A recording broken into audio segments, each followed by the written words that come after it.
Menos mal, yo también. Muy bien, muchachos. De nuevo, buenos días. Entonces, vamos a continuar hablando del sistema endocrino. Vamos, entonces, muchachos, a ver hoy los principios generales que rigen esa fisiología endocrina, como les he dicho en muchas ocasiones. Cuando vemos un tema, les digo que nos tienen claras las bases y luego ya después lo demás, pues tendrá su particularidad, pero más o menos siguen las mismas normas. También les he dicho que muchas de las cosas que vemos no son completamente nuevas. De nuevo, hablando de pues, lo que nos ocupa y nos preocupa, pues el tema, por ejemplo, de evaluación, no, profe, mucho tiempo. No, es básicamente lo mismo, pero ubicado en otro contexto. Y eso es lo importante, ver dónde estamos ubicados. ¿Qué estás haciendo, señorita Caramba?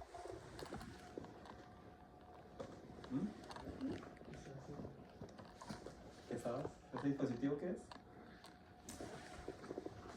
Estamos en clase, ¿sí? Igual, en la universidad no es permitido esos dispositivos fumarlos o no sé, tirarlos. Muy bien, muchachos, entonces, ¿sí? ¿Qué vamos, señorita Caramba? ¿Qué era que estamos hablando? No, ayúdeme que usted me hizo el levante. Somos los dos, ya somos los dos, ¿cierto? Muy bien. Decía, bueno, que las mismas, que no es completamente nuevo, ¿no? Decía, los conceptos, ¿listos, muchachos? Entonces, por favor, yo sé que a veces nos angustiamos por eso, pero bueno, les decía ya, borrón y cuenta nueva, hay que seguir. ¿Listo? Muy bien, entonces, muchachos, ¿hicieron el CuraCloud? Profe, cuando uno ingresaba al CuraCloud aparecía que solo estaba para visualización o lectura. Bueno, yo ahorita era igual como una introducción para hoy, para si no habían leído la guía. ¿Hicieron la guía? Sí. Sí, entonces era más o menos como una introducción. Si no, yo ahorita lo activo, igual no hay problema. Sí, ahí se responden algunas, pero no sé, creo que sí hay problemitas. ¿El CuraCloud es nota? Sí, eso es una para talleres. Entonces yo ahorita veo qué pasó y no hay problema. Igual también nos sirve para estudiar para el martes. Entonces, con respecto a lo que preguntaban, que si esto entra el martes, sí. ¿Sí? La clase de hoy, como digo, es muy sencilla y no acumulemos más tema para nosotros. Después. Muy bien, muchachos. Entonces, ya ustedes vieron la parte anatómica del sistema endocrino. Y a diferencia, pues, quizá otros sistemas que hemos visto, pues el sistema endocrino no podemos ubicarlo en una zona específica del cuerpo, sino que como lo muestra allí esa gráfica, vamos a tener diferentes órganos endocrinos que llamamos como glándulas, que secretan unos mensajeros que llamamos hormonas. Es lo que nos está mostrando esta imagen, es entonces que tenemos diferentes de esos tejidos endocrinos y noten pues, que los mensajeros van a viajar grandes distancias. Por ejemplo, hay hormonas que viajan desde la parte superior hasta los órganos reproductores. O sea, esa es una distancia muy larga. Muy larga comparada con ¿qué? Como con una comunicación que, por ejemplo, una sinapsis, que en la hendidura es del orden de micras, o lo que ya conocemos, como también la señal eléctrica que viaja en un espacio corto, por ejemplo, en algunos casos en reuniones estrechas, o lo que veíamos también en el sistema digestivo, por ejemplo, esa regulación que estaba de forma paracrina. ¿Recuerdan qué significa para?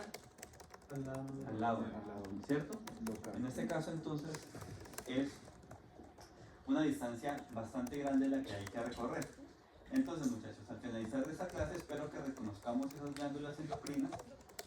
Vamos a ver los mensajeros que producen en general. Vamos a ver hoy cada una de ellas. La clasificación química de esas hormonas, lo que siempre les he dicho. No somos químicos, pero entonces, ¿por qué es importante esa parte química? ¿Eso qué determina? ¿Cierto? ¿Cómo van a funcionar? Recuerden, siempre tengan eso claro. Y entonces, muchachos, tomando en cuenta esa composición, pues tenemos acciones diferentes y también dependen del tipo de receptor al cual estén. Entonces, muchachos, de nuevo, no es como que siempre el profe, la clase cliché, no es completamente diferente a lo que hemos visto en otros momentos. ¿Listo? Tanto conmigo o en sus clases de célula. Por favor, muchachos, no olviden sus clases básicas.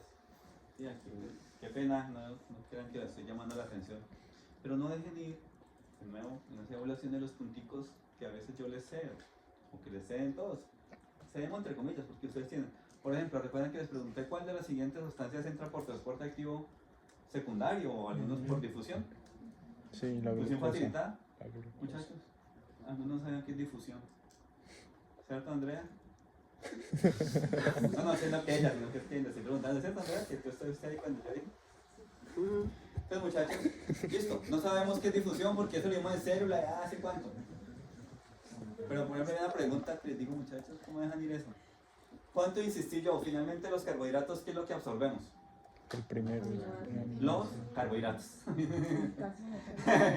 Los monosacáridos. Entonces por allá, listo, no sabíamos que era difusión facilitada o transporte. Pero les pongo maltosa, sacarosa y galactosa. Y pongo solo glucosa o fructosa. Si no sabemos, pero pues... Los tres que eran los otros que acabo de decir. Disacáridos. ¿Se absorben? No. Y hay quien no, pues hay cosas que no sabe que era transporte activo, no importa. Pero sí sabe que absorbemos solo monosacáridos. Solo Entonces monosacáridos. muchachos, sí, las clases básicas, recuerden, siempre les digo, recordemos eso. Muy bien, entonces muchachos, de nuevo, recordando entonces sus clases de célula y también lo vieron en neuro, entonces tenemos una comunicación paracrina, lo vimos en digestivo. Entonces el paracrino son células que están cerca y a una emite un mensajero y otra lo recibe. Entonces, el blanco está cerca. Hay otro tipo de comunicación, que ustedes tal vez lo han visto, que es el autocrino. ¿Qué significa auto? Auto es uno mismo. Por eso yo les digo, ustedes son autónomos. ¿Qué quiere decir eso? Que ustedes mismos se mandan, ¿cierto? Mandan solos. Estudio autónomo, que pueden estudiar por ustedes mismos, ¿cierto? Entonces, aquí la célula autocrina, ella misma secreta y ella misma recibe la señal. Entonces son señales que viajan a una distancia muy corta. Y esa es una característica diferente que tiene el sistema de comunicación endocrino. La señal viaja a una distancia muy larga. Ese mensajero tiene que recorrer una distancia larga. ¿Y a quién emplea entonces como vehículo para moverse esa señal? Entonces allí es importante el torrente sanguíneo, ¿cierto? A través del torrente sanguíneo va a viajar esa señal que se libera de una célula endocrina y va a llegar entonces al blanco que está distante. Esa es una característica entonces, muchachos, de esta comunicación. El blanco está lejos de donde se emite esa señal. Por ejemplo, vean la hipófisis. Libera una hormona, esa hormona viaja por el torrente sanguíneo y llega entonces en este caso a la tiroides. Entonces desde la hipófisis hasta la tiroides.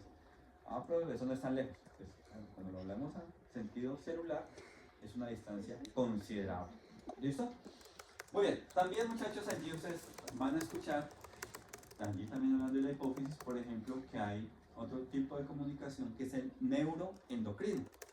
Pues también si es endocrino, muchachos, siempre torrente sanguíneo, y en este caso lo que se libera entonces es una sustancia que está almacenada o que la produce una neurona. Ejemplo, no, la oxitocina, recuerden. Hipófisis, tenemos en la hipófisis ¿qué? ¿Cómo se llama?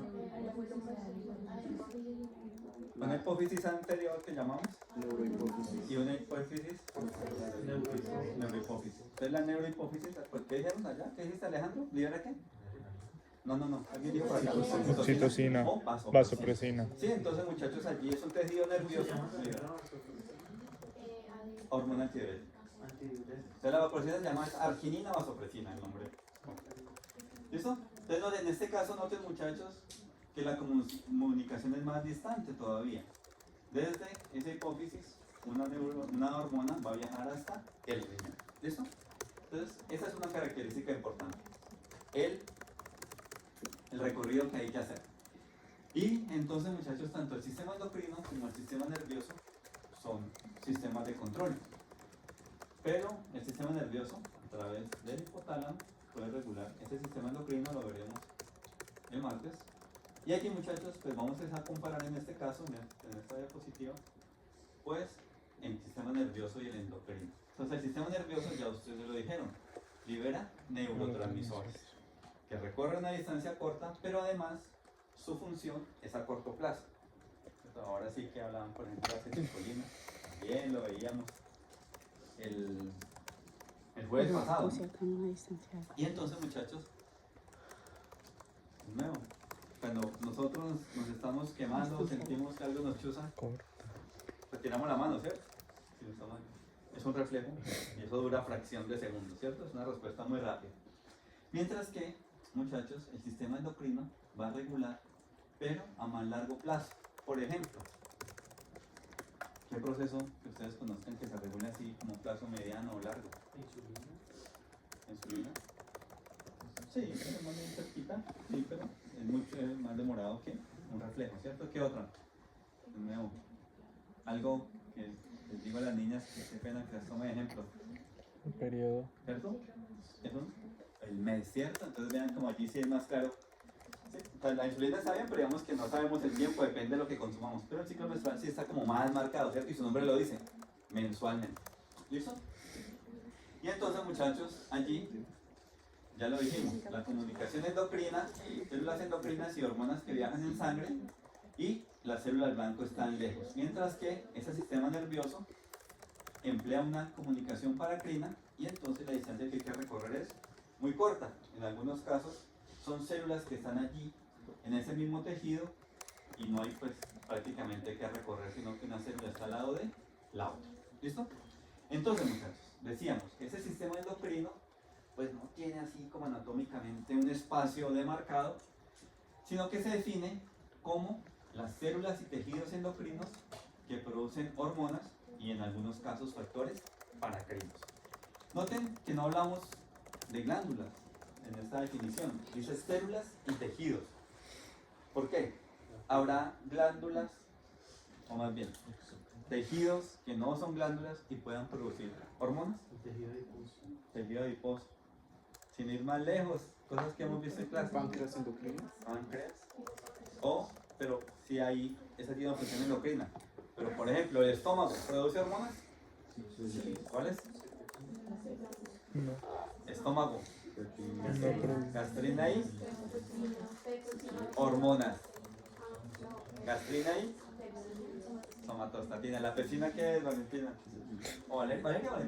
Valeria. ¿Qué es la pepsina? Una enzima. es una enzima. Muchachos, sí, de nuevo. Pepsina. Aprovecho aquí para llamar la atención. Esas cositas. Allí entonces vea esa definición, no sabemos si es una enzima o una hormona. Y entonces, muchachos, si eso no lo tenemos claro, nos pueden preguntar. De hecho, se los pregunté. ¿Cuál de las siguientes sustancias no secreción pancreática? Y les puse pepsina. Entonces le la pepsina. Estómago, entonces no había que pensarlo, había que decir, uy, gracias, pro.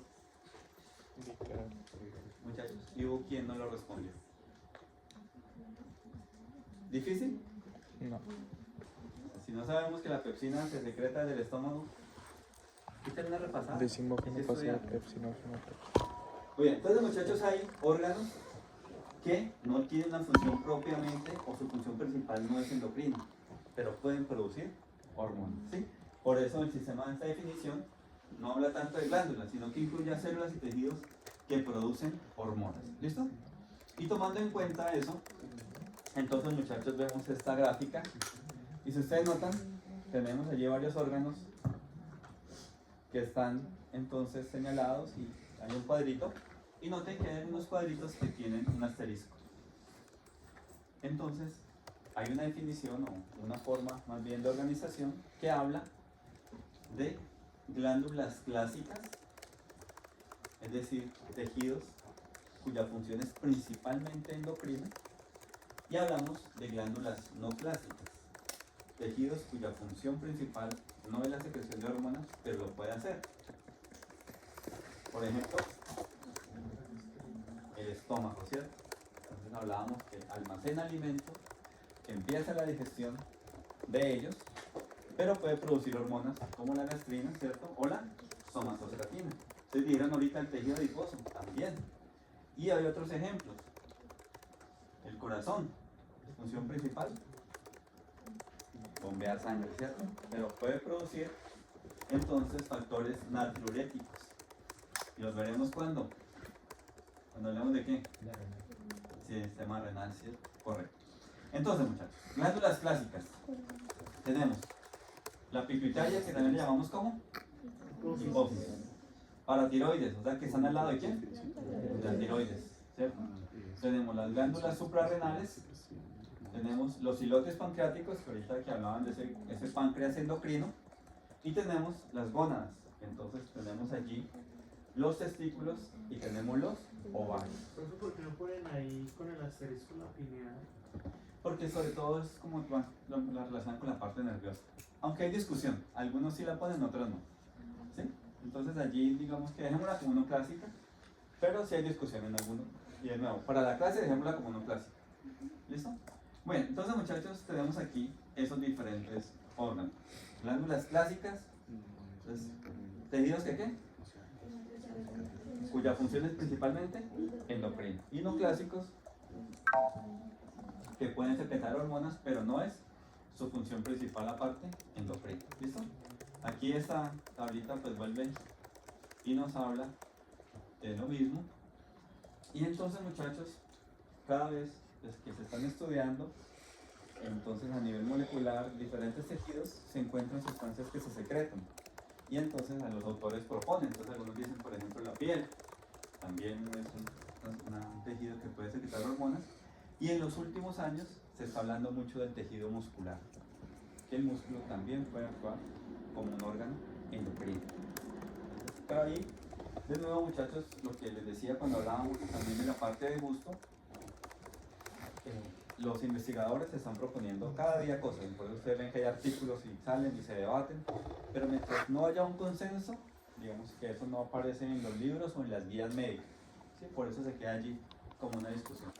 Y de hecho hay datos que a veces aparecen en las guías o lo ponen en las guías, y la experiencia que espero de ustedes, de acuerdo a su conocimiento, no todos los médicos lo aceptan. ¿Sí? ¿Qué sé yo? Por decir algo, dicen que los valores para que se considere una persona que tiene hiperglucemia son tantos. ¿Sí? Y un médico dice, no, yo no considero eso porque yo he tenido pacientes esto y esto. ¿Listo? Eso es. Pero las guías pues, nos dan un marco de referencia, y entonces aquí pasa lo mismo. Entonces noten que tenemos diferentes tejidos y algunos pues lo proponen como endocrinos. ¿Me hago entender hasta allí? Pues entonces, glándulas clásicas y glándulas no clásicas. Ya muchachos también lo sabemos, pues las hormonas son fundamentales para diferentes funciones en nuestro cuerpo. Y yo creo que todos nosotros hemos visto, en las diferentes clases hemos hablado de hormonas, y también pues en el diario vivir hay muchas enfermedades, ¿cierto? Que sin que nosotros ya seamos profesionales de la salud, lo escuchamos. Por ejemplo, así enfermedades comunes que tienen que ver con alteración hormonal. Hipertiroidismo. La tiroides, ¿cierto? Y con la edad es muy común. The Graves. Entonces se habla de hiper o hipotiroidismo, ¿cierto? Y ya, pues que hay diferentes, sí, Santiago, pero digamos que estamos hablando así de lo común. Y también, por ejemplo, la diabetes, ¿cierto? Es muy común. Y entonces, claro, ¿por qué, muchachos? Por ejemplo, ahora que hablamos de la tiroides, listo, vámonos por ese ladito. Porque esas hormonas, muchachos, nos están ayudando a la utilización y almacenamiento de energía. Y entonces, alguien que tenga hipotiroidismo, ¿cómo es su contextura física? Hiper. ¿Cómo? Grande, ¿no? Entonces, si es hipotiroidismo, ¿cómo es su metabolismo? Lento. Acumula cierta energía, que es entre quema de grasa, entonces su contextura cambia. Si no está produciendo energía, ¿no produce qué? Cuando producimos ATP, junto con eso producimos ¿qué? Calor. Entonces una persona con hipotiroidismo, ¿qué va a tener? Frío. Frío, ¿cierto? Y generalmente, por ejemplo, quiere dormir mucho y todo porque el metabolismo está bajo. Si es hiper, entonces ¿cómo es su metabolismo? Es rápido, muy rápido. Delgado, Delgado. ¿Y sufre de qué? cansancio. De cansancio, fatiga. Del calor. Uy, Y yo le no quité tiene eso. almacenamiento, ¿cierto? Entonces, muchachos, noten allí, de nuevo, vean que son las cosas que vivimos a diario. Por eso digo que la fisiología es lo que vivimos a diario. Entonces allí, esas hormonas pueden estar afectando las mitocondrias o también el tejido adiposo. También, relacionado con eso, vean cómo las hormonas nos ayudan a regular entonces la temperatura. Ahorita hablaban ustedes de la hormona antidiurética, el volumen de los líquidos, y también cuando hablábamos de gusto decíamos pues, que De esa forma también la presión arterial, ¿recuerdan cuando que no consumir sal porque la sal atrae agua, ¿cierto? Y afecta la presión. Muy bien, el pH también allí se está regulando y entonces la homeostasis. Siempre tendemos a eso. Entonces si es hiper o hipo, eso se suprime o se adiciona alguna hormona para mantener la homeostasis. Y también, pues de nuevo, hay unos valores normales que ustedes los encuentran cuando hagan sus exámenes clínicos, valores de hormona. Crecimiento y desarrollo, claro, fundamental. Cuando somos niños y aún adultos, para el desarrollo de los huesos, de los músculos, de los diferentes tejidos. Y ahorita, como el ejemplo que tomábamos de nuevo con las niñas, con mucho respeto, pues allí en la reproducción, todos los cambios que se dan a nivel del ovario, de los testículos y pues en general de esos tractos, también tienen que ver con las hormonas. Entonces, muchachos, es fundamental. Y lo mismo que veíamos en gusto. ¿Recuerdan? Que la señal, que ya era un receptor, que si ese receptor no funcionaba, no había señal. En este caso, muchachos, es muy importante esa unión de la hormona con el receptor, porque aquí también pueden haber fallos. Si la hormona no se produce o se produce en exceso, ¿va a afectar acá? Por lo contrario, la hormona se produce, pero no hay fallos, ¿cierto? Y pues no vamos a ir más allá en detalle. Funciona la hormona, funciona el receptor, pero toda esa maquinaria celular no. Entonces, esa es, muchachos, la tarea de ustedes. ¿Cómo? En algunos casos, sí, el receptor es resistente a ese insulino, por ejemplo. Entonces hay fallos. Entonces, muchachos, esa es la tarea de ustedes. Ven que hay muchas variables. Y por eso les insisto, muchachos. Si ustedes conocen la parte básica, saben cómo funciona, mejoran ustedes la calidad de vida del paciente. Porque lo atienden mejor y más rápido hacia un diagnóstico. Entonces, con esas, igual lo que vimos acá, esas diferentes funciones, entonces, una vez se da esa unión hormona-receptor, pues puede haber síntesis de proteínas, más o menos proteínas, se puede inducir una actividad secretora, se afecta esa actividad enzimática de determinados tipos de células o se modifica, muchachos, el transporte de sustancias. Y entonces, muchachos, hay diferentes funciones que dependen de la estructura de esas hormonas y también de ese receptor. También, muchachos, aquí, esto lo hemos visto. Recordemos, ¿qué decíamos? La gastrina estructuralmente es una hormona que peptídica, ¿cierto? Y entonces por eso cuando hablábamos allá de la secreción decíamos, bueno, si la gastrina va a afectar la secreción ácida, pues ¿por qué va torrente a toda una vuelta y no de una vez al estómago? ¿Qué le pasaría a esa gastrina en el estómago? Sería degradada, ¿cierto? Lo mismo, también ya sabemos, la insulina, ¿cómo se administra la insulina?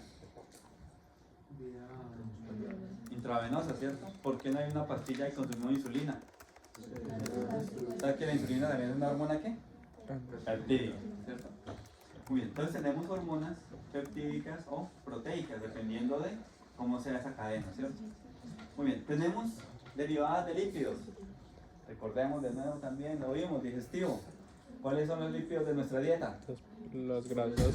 El glicerol, fosfolípidos y colesterol. Y entonces decíamos, ¿por qué es importante el colesterol? Porque es precursor ¿de quién? De las hormonas, entre otras cosas, ¿no? Pero para la clase de hoy, hormonas esteroideas. Y entonces esas hormonas, ¿cómo se van a comportar con el agua? Hidrofóbicas, ¿cierto? ¿Atraviesan la membrana? Sí. ¿Y qué tacha la membrana? Después atrás. Entonces vamos viendo cómo su estructura determina su función. Y tenemos, muchachos, las hormonas derivadas de aminoácidos. Como su nombre lo dice, pues en este caso no es de una proteína, de un péptido, sino de un aminoácido en particular. Y ustedes lo acabaron de decir.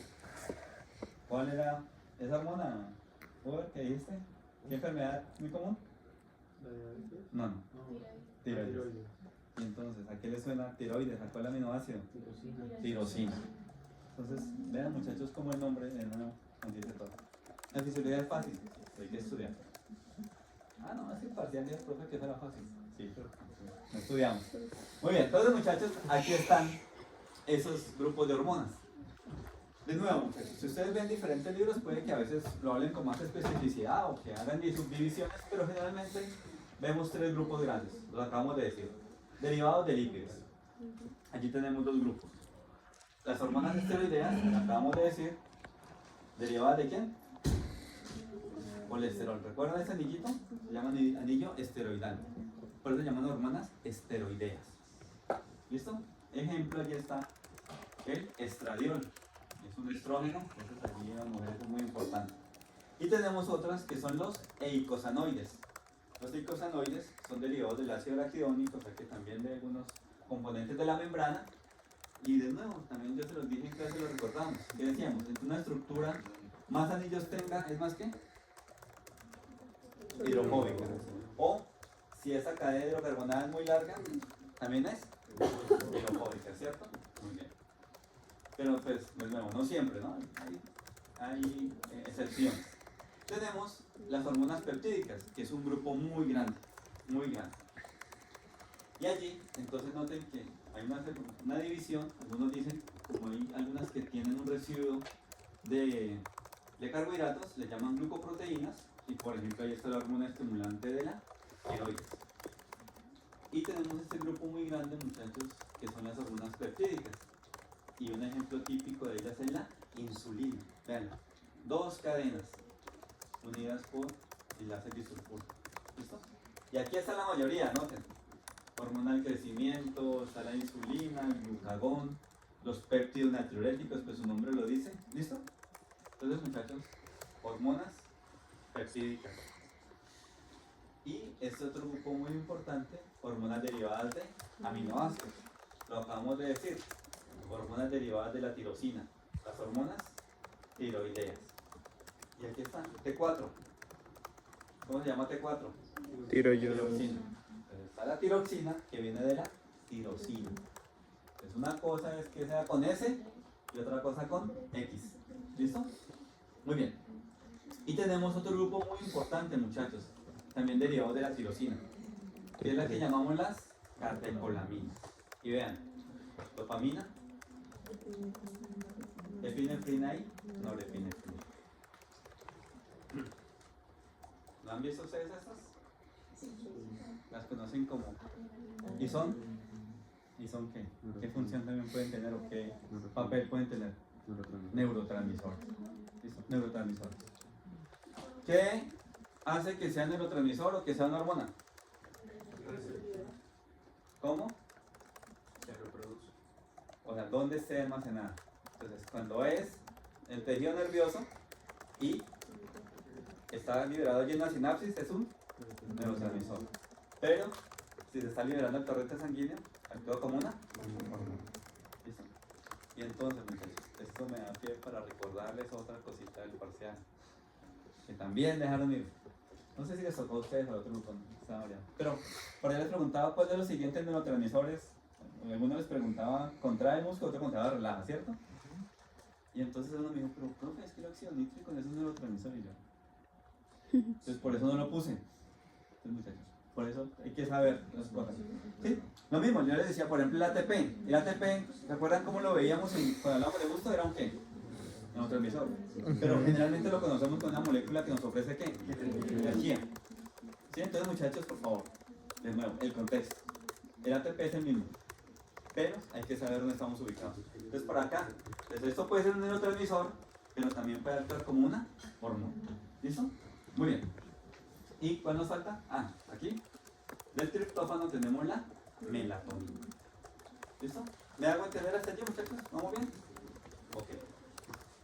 Entonces, muchachos, aquí, esta tablita la traigo para decirles que algunos libros pues, lo que hacen es que resumen y dicen péptidos, aminas y esteroides. No dicen derivados de aminoácidos o no dicen derivados de lípidos, pero digamos es lo mismo. Noten, peptídica, la insulina, aminas, o sea derivadas de aminoácidos, la epinefrina les decía, ¿cierto? Obtenemos las hormonas tiroideas. Y esteroides, pues las derivadas de lípidos, como por ejemplo el colesterol. ¿Sí ven que el anillo, los 4 anillitos se conservan? Hay algunas pequeñas variaciones, pero en general el anillo esteroideo se mantiene. ¿Claro? bien, ya llegando al mediodía, ya se me van ustedes aletargando, no, vamos. Tenemos entonces que de acuerdo a esa estructura están los mecanismos de acción. Y entonces ya lo dijimos, las hormonas derivadas de lípidos pueden atravesar la membrana. Por lo tanto, el receptor puede estar en el citoplasma o a nivel nuclear. Y allí tenemos entonces las hormonas esteroideas y tenemos las hormonas tiroideas. ¿Listo? Mientras que las catecolaminas o los eicosanoides, ¿se acuerdan que el eicosanoide es derivado del lípido? Pero noten que no atraviesa la membrana, por lo tanto, ¿a dónde llega? A la membrana. ¿Y qué hay en la membrana? Un receptor. Un receptor. Entonces actúan a través de receptores de membrana. Siempre son acoplados a proteínas.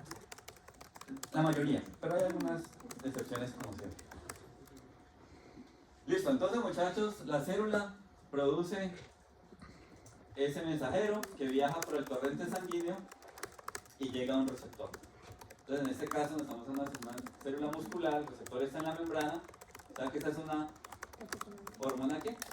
Una catecolamina.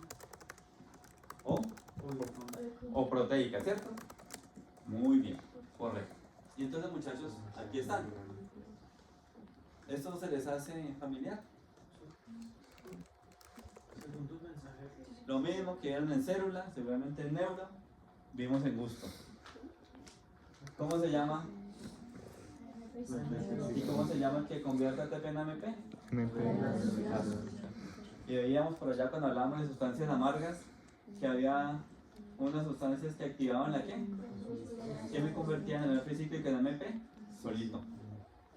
O habían otras sustancias que activaban la ¿qué? Que producen y así. Entonces no muchachos que no es muy parecido a lo que hemos visto. Entonces muchachos, tenemos receptores acoplados a proteína G, como lo acaba de decir su compañero. Y el mecanismo entonces es muy similar. ¿Listo? De nuevo, también hay que tener, muchachos, cuidado y ver qué receptor es. Porque, por ejemplo, veamos aquí este ejemplito que nos ayuda para hablar de eso. Vean, epinefrina y epinefrina. Pero ¿cómo son los efectos? Diferentes. ¿Qué puede cambiar? El receptor. ¿Listo?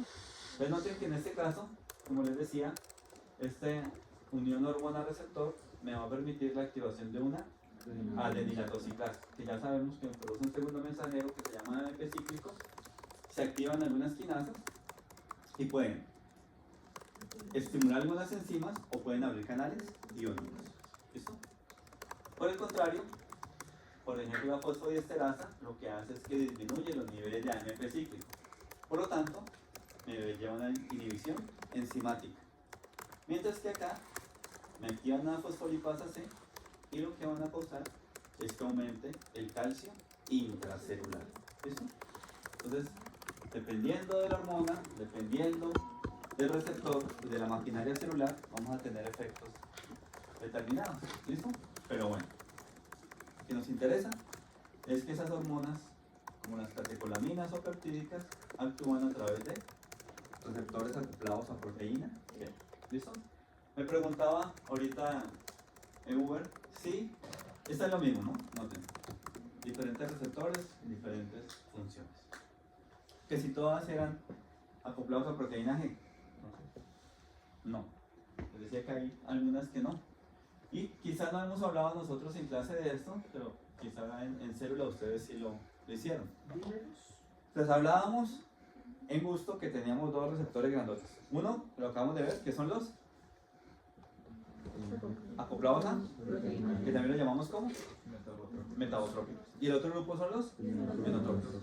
Y hay este otro grupo que se llaman receptores proteína quinasa o con actividad quinasa. Generalmente, estos receptores son dímeros, como lo acaba de decir Uber. Y entonces, por ejemplo, veamos aquí esta insulina. Este receptor tiene dos partes. Para que funcione, tiene que llegar insulina al sitio de unión de esa insulina. Y cuando llegan las dos insulinas, lo que hace ese dímero es que se unen, se acercan, y eso va a hacer, muchachos, que aquí este segmento intracelular se active, y como es el que tiene la actividad quinasa, lo que hacen es que fosforilan un grupo de proteínas. Y luego esa fosforilación me lleva a la respuesta celular. ¿Listo? Por eso se llama conectividad quinasa. Noten que el receptor, la parte intracelular, pues está acoplado a la proteína G. En este caso, este receptor en la parte intracelular tiene actividad quinasa. ¿Listo? Entonces, por ejemplo, el de la insulina o el de la hormona de crecimiento funcionan de esa forma. ¿Me hago entender? Ok. Y tenemos entonces que dependiendo, les decía, del receptor, dependiendo de la maquinaria celular, pues vamos a tener diferentes funciones. ¿Listo? Se aumenta el transporte celular, se activa o se inhibe una enzima, aumenta o disminuye la síntesis de proteína, o me abre canales iónicos. Entonces, muchachos, pues allí la variedad es bastante alta. Y tenemos entonces de otro lado las hormonas que son liposolubles. Entonces, ¿qué pueden qué? Atravesar la membrana. Y les decía que en ese caso el receptor puede estar en el citoplasma o en algunos casos dentro del núcleo celular. En cualquier caso, el receptor es intracelular. O algunos también lo tienen en membrana, pero luego eso se invagina. Pero bueno, finalmente hay otro receptor aquí en el citoplasma. Y les decía que ejemplo de ellos son las hormonas esteroideas. Y noten que esas hormonas pueden tener un receptor acá que luego me transloca esa hormona hacia el núcleo, o pueden entrar directamente al núcleo. Finalmente, ya sea que esté en el citoplasma o directamente en el núcleo, lo que va a causar es que me afectan factores de transcripción. Por esa razón, pues me va a estar afectando la síntesis de proteínas. Y algunas de esas proteínas pueden ser estructurales, algunas proteínas pueden ser enzimas, por ejemplo. ¿Listo?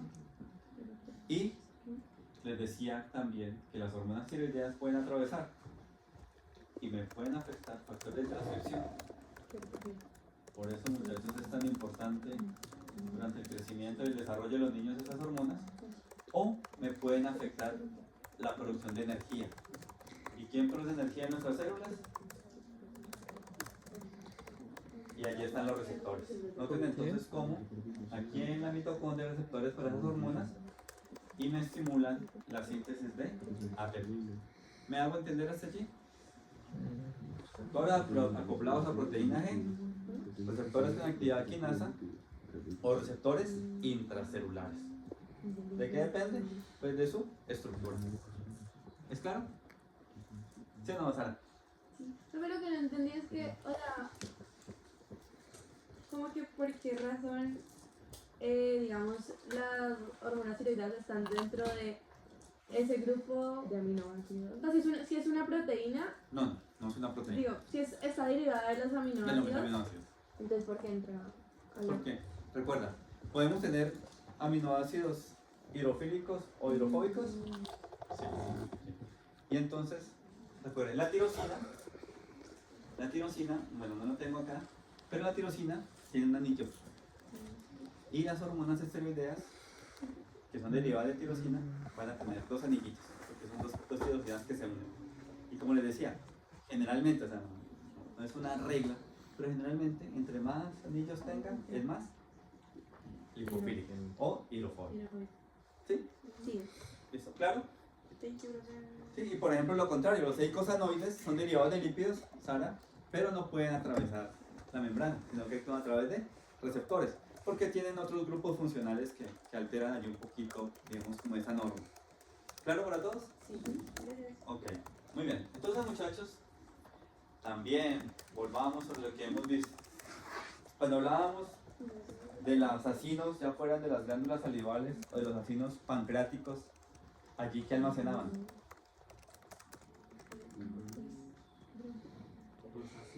Sí.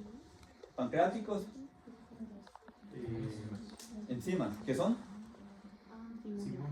¿Qué son? Péptidos son proteínas, ¿cierto? Proteínas en este caso. Entonces, ¿qué decimos? ¿Podemos almacenar proteínas? Sí. ¿Podemos almacenar lípidos? entonces nosotros tendremos una reserva ya almacenada, por ejemplo, de insulina. ¿Insulina qué es? Proteína. ¿La tenemos almacenada? Sí. Entonces, por eso, ahorita me decían que cuando comen, entonces será que comemos y la glucosa se eleva en sangre, ¿sí o no?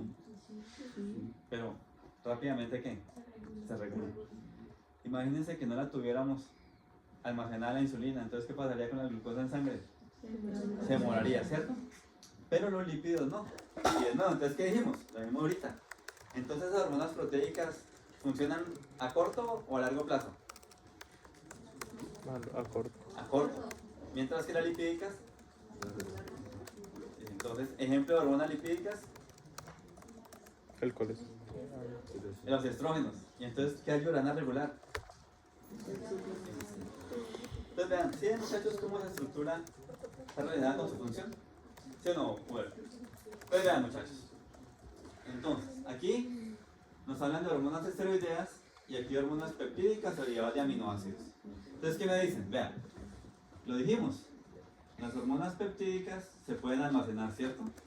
Mientras que las esteroideas, no. ¿Las esteroideas pueden atravesar la membrana? ¿Las peptídicas? Por lo tanto, ¿necesitan qué? ¿Que está dónde? En cambio, esas esteroideas atraviesan. ¿Y dónde está el receptor? Muy bien. Muy bien. Entonces, esteroideas, regulación, transcripción génica, principalmente. Por lo tanto, su respuesta es más demorada que la peptídica. Entonces acá, cascada de traducción, que también puede afectar cualquier de transcripción, claro que sí. Pero esa respuesta es más corta.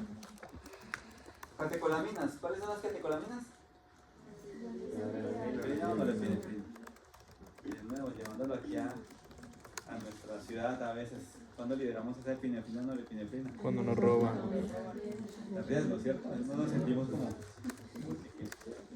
Eso no, pues, es malo juzgar, ¿cierto? Pero está como raro esa motociclista, ¿sí o no? ¿Sí no, Uber? Se acerca uno de los motociclistas luego. ¿Y entonces qué liberamos? ¿Epinefrina ahí? Norepinefrina. ¿Cómo se llama eso? ¿Cómo se llama ese reflejo? Pelea o huye, ¿cierto? O lucha o qué dijeron. O huida, sí. Pelea o huye. ¿La respuesta inmediata? Entonces por eso dicen, vean, las hormonas peptídicas o amínicas, la derivadas de aminoácidos, la respuesta es rápida. ¿Me hago entender? ¿Cierto, Isabela? ¿Claro? Entonces vean, muchachos. Es nuevo lo que les digo, ¿no? Entonces, ¿para qué viene, profe? Y todo lo hemos visto. Pero, ¿hemos visto todo esto? Sí. Algunas, pues no todo junto, pero sí. Entonces, vean, lo que les quiero decir, muchachos, es que no hay nada completamente nuevo. No se me angustien que más tema, ¿no? Pero sí hay que saber el contexto. El contexto. Entonces, vean cómo vamos integrando. Y por eso, muchachos, les digo, preparen la clase. Ustedes ven que yo en la clase les pregunto mucho. No crean que al que le pregunte es porque lo veo que está elevado, no. Ahora que, muchachos, vayamos reforzando e integrándolo. Me interesa es que integremos. Si no, es que ya vimos digestivo, ya. Olvidémonos de eso. No. Vean que ya sigue siendo importante. ¿Claro hasta allí? Ok. Entonces, muchachos, ahí en la presentación les dejé esta tablita. Es lo mismo, sino que sea como un resumen con algunos ejemplitos allí. ¿Listo? No vamos a leerlo para que nos vayamos ahorita a almorzar. Entonces, muchachos, listo. Ya sabemos entonces cuáles son los tejidos que producen hormonas. Ya sabemos cuál es la estructura química de esas hormonas. Pues no están hablando de hormonas específicas en general. Y también sabemos cómo puede ser su forma de acción. Entonces, para que salgan del tejido, salen y van hacia el receptor. ¿Y cómo viajan? Pues algunas van a viajar de forma libre, sobre todo las que son hidrosolubles, y otras viajan unidas a proteínas. Pero recordemos de nuevo, digestivo. ¿Qué decíamos cuando hablábamos del hígado? Que además pues, de la importancia de la conjugación y la formación de sales biliares, ¿qué hacía el hígado con las hormonas? ¿Recuerdan o no recuerdan? ¿Qué esperarían ustedes? Pues las almacenas. Las degrada. Les daba el ejemplo de la testosterona, creo. Si no, pues. La testosterona, por ejemplo, puede viajar unida a proteínas. Más o menos un 98% de la testosterona que producimos viaja unida a proteínas. O sea que otro 2% ¿cómo viaja? Libre. ¿Y qué le pasará si viaja libre? ¿Dónde puede aparecer esa hormona, por ejemplo? Sí. O sea, va en torrente sanguíneo, va libre, Llega al hígado. llega al hígado y ¿qué le va a pasar? Degrada, listo. Pero también la sangre puede llegar ¿a dónde? En muchos lugares. Al riñón. ¿Y qué le pasará a la testosterona si no unida a proteína? ¿Sí? Están en la orina. Y entonces por eso algunas pruebas antidoping que recolectan orina, y se mide el nivel de testosterona. Entonces, muchachos, ¿qué les quiero decir? Pero la testosterona que va unida a una proteína, ¿se va a filtrar allá en el riñón? ¿Les va a durar más tiempo? Entonces, ¿tienen razón los que decían en el hígado? Más o menos, muchachos, si no les había dicho, se los digo. En el caso de la testosterona, por ejemplo, más o menos el 50% de la testosterona que producimos en un paso por el hígado se degrada. Por eso les decía, ¿recordábamos? Ahora que decía que el hígado, pues además de las sales biliares, que eran importantes, decía que la secreción tiene productos de hormonas degradadas, o también les decía los fármacos, ¿recuerdan? Pues era tan importante el hígado porque es una fábrica química. Y entonces, muchachos, esta circulación, pues, libre ayuda porque finalmente lo que llega al receptor, ¿qué es? ¿La hormona libre o la hormona pegada a la proteína? Libre, esto es muy importante. Pero, muchachos, esa hormona proteína permite que haya como una reserva de esa hormona. Porque por un lado no se degrada tan fácil y por otro lado, pues no se filtra. ¿Listo? Entonces es normal, muchachos, que algunas hormonas nuestras aparezcan en la orina. Lo que no es normal es que haya un exceso de proteína, alguna que otra proteína. Entonces por eso la que viaja allí pegada a una proteína difícilmente se filtra. ¿Listo? ¿Me hago entender? Entonces, muchachos, no todas, vamos a ver cuando veamos, les decía hormonas específicas. Algunos libros dicen que tal hormona viaja 100% unida a proteína. Siempre tiene que haber un poquito libre, porque esa es como ese equilibrio que no es estático sino dinámico. Se está liberando y se está uniendo, pero finalmente lo que nos interesa para que llegue al receptor es una hormona libre. ¿Listo? Muy bien. Y entonces, muchachos, allí esas hormonas viajan y van a llegar a un receptor específico. Es lo que me está mostrando esta gráfica. Si ven que hay unas hormonas que se unen aquí a estas células de color, o estas células oscuras, ahí está el receptor. Vean que estas células blancas no tienen. Entonces no hay unión hormona-receptor. De nuevo, puede que hayan alteraciones, claro, y eso es lo que ustedes tienen que reconocer. Porque en algunos casos, algunas patologías van a producir sustancias que pueden ser muy similares y pueden ser reconocidas por el receptor. Pero la afinidad, ¿cómo va a ser? Menor, pero puede pasar. ¿Listo? Noten, entonces, muchachos, acá, ¿sí ven que tenemos diferentes tipos de receptores? ¿Sí? Que son diferentes. Y tenemos los tipos de hormonas. Entonces, vean, esta hormona que es en este receptor da una respuesta A. Pero esta hormona que también es una hormona A, es otro tipo de receptor, ¿sí ven? Y da otro tipo de respuesta. Eso puede pasar. Puede pasar. Seguramente estos receptores van a estar en diferentes células. Y esta célula, cada célula tiene una maquinaria celular. Y entonces, muchachos, la respuesta depende de esa maquinaria. Veamos este ejemplo. Tengo un túbulo proximal y tengo un túbulo distal. ¿Dónde estoy ubicado yo? En el riñón, ¿cierto? Hormona paratiroidea, la misma hormona. El receptor es el mismo, no hay alteraciones. Pero ¿qué sucede ¿cuál es la respuesta aquí en el túbulo proximal cuando llega la hormona paratiroidea? No permite la reabsorción de fosfato. Pero en el túbulo distal se permite la reabsorción de calcio. Entonces, misma hormona, mismo receptor, diferente maquinaria celular. Por lo tanto, la respuesta es diferente. ¿Listo? ¿Vieron? El ejemplito anterior de la norepinefrina era la misma hormona, pero era diferente receptor. ¿Se recuerdan? Y la respuesta era diferente. En este caso, misma hormona, mismo receptor, pero diferente maquinaria celular. ¿Listo? ¿Me hago entender? Entonces, la respuesta depende de esa maquinaria. Y también hay otros factores, y por eso, muchachos, de nuevo, la habilidad de ustedes como profesionales. A veces los médicos pues, no consultan, no le indagan al paciente, y entonces nos dejamos llevar por un algoritmo, y no, hay que esos minuticos aprovecharlos. Noten, ¿la concentración hormonal va a afectar la respuesta?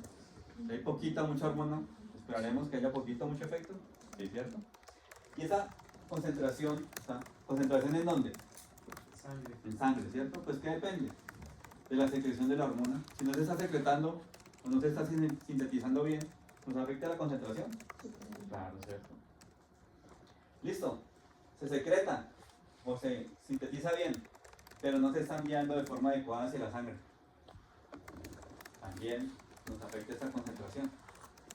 O resulta que tenemos alteración y hay mucha enzima que degrada esa hormona. O dentro de la célula también son muchas vesículas, muchas lisosimas. ¿También nos afecta eso? ¿O qué más? Si no es la degradación, también su qué? Su transporte. Porque no habrá qué, por ejemplo, las proteínas que transportan. Y si no hay proteínas, ¿cómo es la vida media? Si no hay proteínas, ¿cómo es la vida media de esa hormona? Disminuye, ¿cierto? Los que son viajan libre, la vida es menor. Los que viajan a proteína, la vida media es un poco mayor. Pero si no sintetizamos la proteína que transporta, pues también la vida se va a ver afectada. Entonces se degrada más fácil, o como ustedes decían, o se filtra. En todo caso, desaparece de sangre, ¿cierto? Entonces, muchachos, esos son factores que tienen ustedes en cuenta. De nuevo, como la grafiquita que vimos ahorita, ¿qué sacamos con que esté la célula blanco, pero no tiene el receptor? ¿Se afectará la función? Sí, ¿cierto? O tiene el receptor, pero el receptor no es ¿qué? Sensible. Entonces, veamos esta grafiquita. Eje de las X, concentración hormonal. Eje de las Y, la respuesta biológica de ese tejido. Hay 3 tejidos. ¿Cuál va a ser nuestro patrón de comparación? 50%. Entonces, ¿qué nos dicen? Vean, si la concentración de esa hormona X, es 0.1 nanomolar, en el tejido A, ya tengo la mitad de respuesta, ¿cierto? Pero noten qué pasa con el tejido C. Para alcanzar esa mitad de respuesta, ¿qué necesito? 10 nanomolar. O sea, ¿cuántas veces más que el tejido A? 0.1 y el otro 10. O sea, ¿cuántas veces más? 100 veces, ¿cierto? Entonces, la respuesta es, como dicen, ay, profe, es que eso es evidente, obvio. ¿Cuál es más sensible? ¿Tejido A o tejido C? El A, ¿cierto? Con menor cantidad de hormona, ya tengo yo el 50% de respuesta biológica. ¿Listo? Entonces, muchachos, allí que generalmente, pues el receptor. ¿El receptor es muy sensible a esa hormona o no lo es? ¿Me hago entender? Listo, muchachos. Entonces, vean cómo hay diferentes situaciones que nos están afectando esa función hormonal. Y por eso les digo, tengan en cuenta a sus pacientes, qué comen, dónde viven, ¿sí? Pues además de la historia clínica. Muy bien. Y también, eso, muchachos, para que tengan en cuenta eso. No sé si les conté lo de una compañera que consumió el medicamento y le dieron otro y no mejoraba. ¿Qué pasa con los medicamentos? ¿Tenían efectos contrarios? ¿Pasará eso con las hormonas? ¿Puede pasar? Sí. Ejemplo típico de estos efectos antagónicos. Eso lo dijeron ahorita. Si yo como, allí ahorita, ¿qué hormona libera? Insulina. Por el contrario, como ahorita. Desde esta mañana no he almorzado y el profe nada que acaba la clase ya al mediodía. ¿Cómo estamos de glucosa en sangre? Entonces, ¿qué hormona liberamos? ¿Ciertos efectos? Contrarios. Este lo vimos en clase. Efectos sinérgicos. Que se vuelven más fuertes cuando se Pero juntan. ¿el efecto qué? C. Potencia, ¿cierto? No es sumatorio. ¿Se acuerdan del ejemplo típico que vimos? Sí. El de la... Colecistoquinina y péptido intestinal vasoactivo. Muy bien. Efectos permisivos. ¿Qué es permisivo? Me dicen, es que por ejemplo es muy permisivo con los estudiantes. Que se necesita un permiso, ¿cierto? Que algo para que otra cosa. Ejemplo típico de esas. ¿Cuáles son una hormona para que otra sea liberada? ¿Cómo se llaman las células de la hipófisis? Las células, las hormonas. ¿Cierto? Todas las que tienen esa letrica R, TRH, no sé, liberadora. Entonces la TRH va a permitir que se libere ¿quién? TSH. Entonces efecto permisivo. Se necesita una para que otra se libere. ¿Listo? Y también muchachos pueden tener efectos integrativos. Noten, hormonas que producen resultados diferentes. Pero cuando las vemos en conjunto, hay una función. Entonces, ¿ustedes recuerdan desde la neurohipófisis qué libero yo? Y ADH, ¿cierto? ¿Qué hace la oxitocina?